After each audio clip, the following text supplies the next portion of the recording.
It's winter, and I'm here to streamer fish with the hope of maybe finding some rising fish to midges.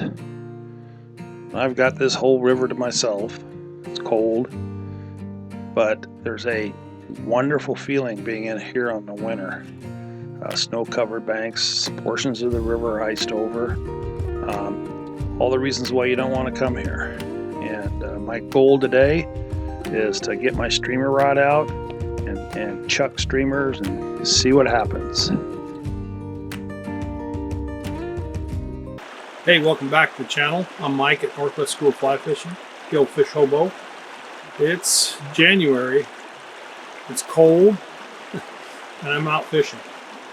It's about around 10 o'clock in the morning, and there's absolutely no midge activity at all. It's pretty calm and passive right here. And what I'm going to be doing today is I'm going to be streamer fishing. Streamer fishing, unlike dry fly fishing and nymph fishing, which are food related strikes, conditioning strike, trigger strike, streamer fishing is much more like an aggressive impulsive strike. Very similar to lure fishing or spin fishing. Spin fishing, where we got a little panther martin or a meps, a rooster tail with a spinning blade, and you flutter that through a bunch of trout and they hit it. That's the same strike that you would get from a streamer. And the neat thing about streamer is there are no hatches, there are no seasons. You can toss streamers anytime you want. And typically, streamer fishing is either really fast paced or really slow or not effective at all. It's just like all the other types of fishing. But I like the streamer fish. It's a little more active. I'm not watching a bobber in the winter, or I'm not trying to get into a place. I can just toss these out and strip them in, and it's relatively pretty fast. So streamer fishing is what we're doing today. Let's see how well I can do.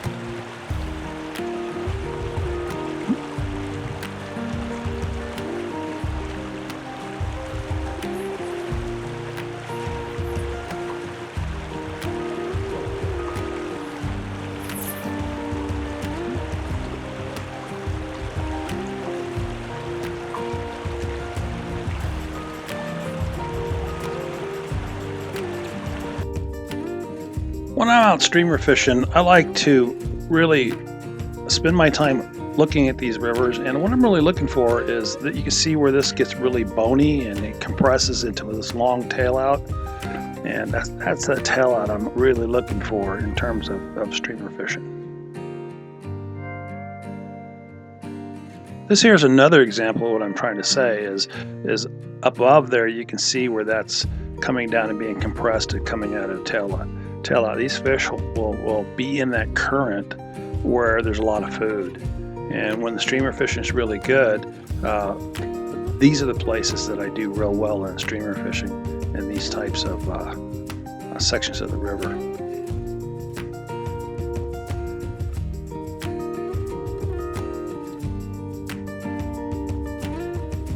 And then there's sections of the river that are maybe iced all the way over, like this one. Here I'll cast my streamer out onto the ice and then strip it over the ice and just let it drop right there and strip it back. And a lot of these fish will push out of that ice to be out in open water to feed.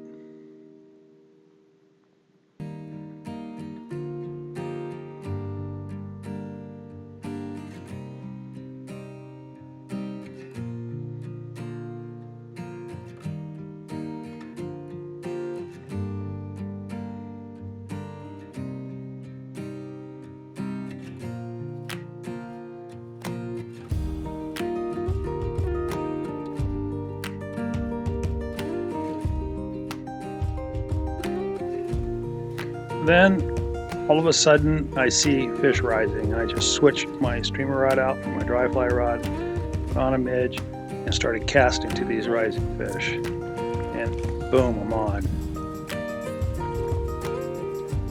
Most of these fish I caught were in that 15-inch range, all the way up to 18-inch. And they do put up quite a fight.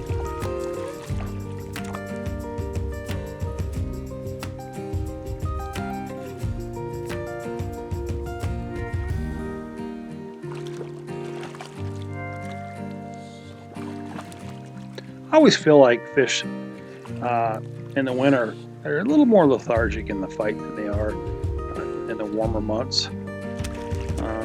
A good 15-inch trout's really going to work you hard. These guys stayed pretty close to me.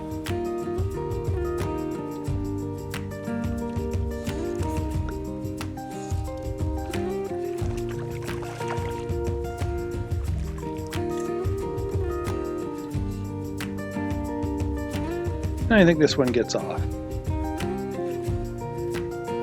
Yep, easy come, easy go.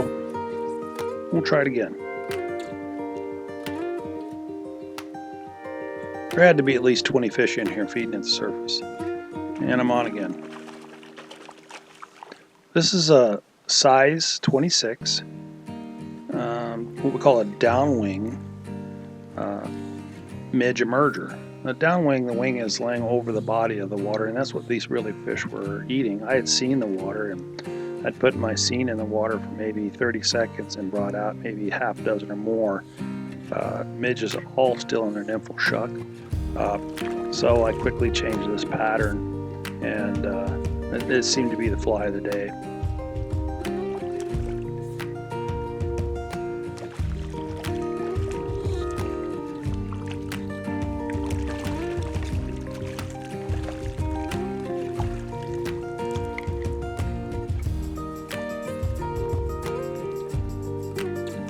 You can get these scenes at any Lowe's or Home Depot hardware store. They're paint scenes. You buy them, they're, I don't know, 2 for $5, and they go into 3-gallon buckets, and you can actually scene the paint of any lumps.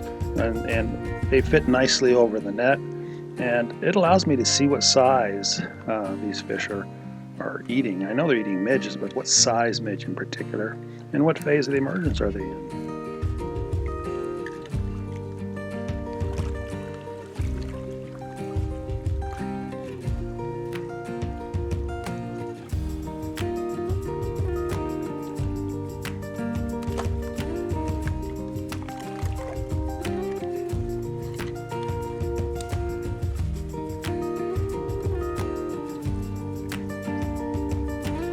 I think by now I probably caught 6 or 7 fish, all on that same fly, and here I am sticking another one.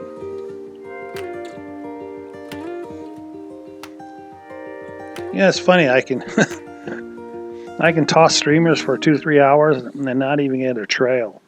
And the minute I see fish rising at the surface, you put on a midge, and boom, you're on. That's winter fishing.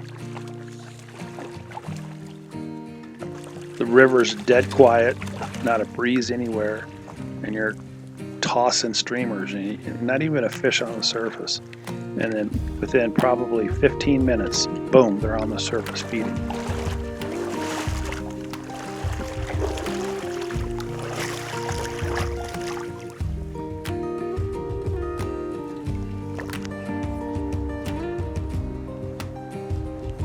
Of course, one of the advantages of winter fishing is, and you go to popular rivers, there's no one there but you, or very few people. The extremities are such. It's cold.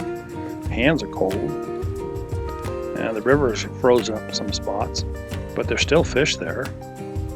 They still have to feed, and that's the beautiful thing about a midge, is that they hatch every single day on this river, 365 days a year.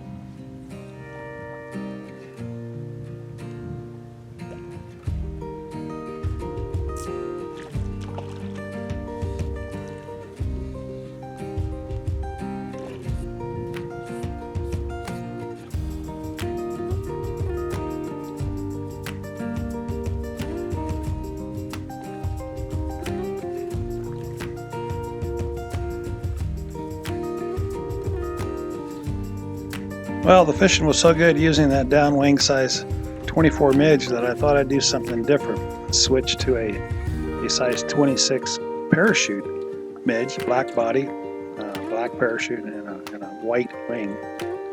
And I don't think it really mattered.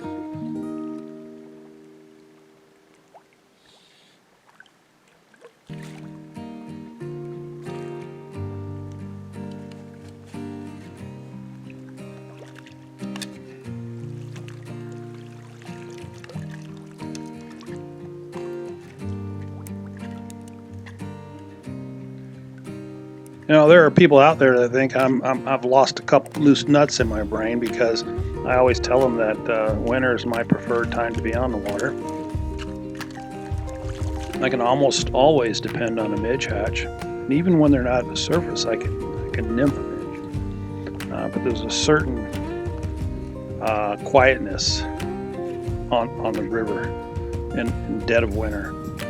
And if you can prepare yourself for it, keeping yourself warm, you know, having a portable heater handy, keeping your hands dry. I'm wearing some heated muffs in front of me, sticking my hand in there once in a while, and heated socks. It's just like any other day.